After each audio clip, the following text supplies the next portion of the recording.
When we're stressed, it tends to be that the muscles at the front of the neck take over a lot in their accessory role of breathing. They kind of ramp up their role. So we're going to find a little stretch here to ask them to tone down the role in our breath. You'll find the left hand underneath your right collarbone, and it really is nice to get skin contact here to find a tug of the skin. You can do it over clothes, but if available, it's nice to slide the hand underneath the collarbone, attach to the skin, and the action is rather than pressing in, it's a sense of tugging the skin down. So I'm thinking of tugging the skin down to the right diagonal, and then I'll pull the chin up towards the left diagonal. Right, so there is kind of this side bend aspect of it, but there's also the elevation of the chin up. And then from there, you can explore some rotation. More over to the right, more over to the left. If you push the bottom part of your jaw forward and up, you'll get an extra stretch through this big muscle that runs here. You can even move the jaw over to one side and feel the tension move across there.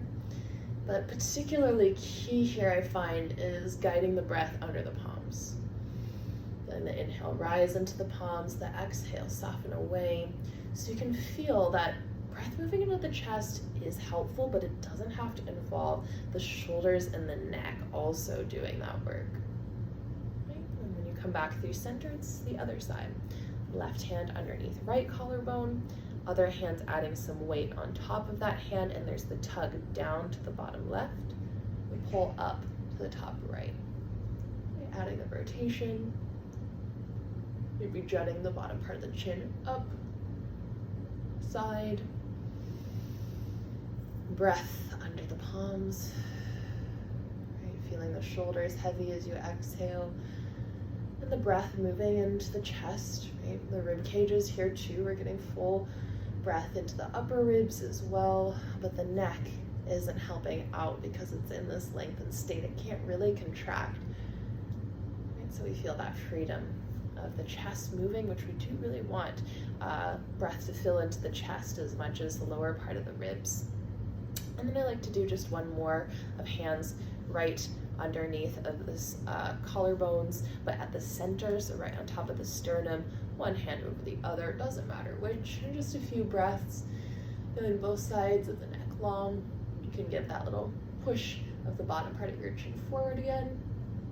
Got this nice muscle called the platysma that we can get into with that extra movement of the jaw. And then as you come back through center and take a moment to pause, to breathe, maybe these muscles at the front of the neck are less involved, and you generally feel more space and lightness for the head.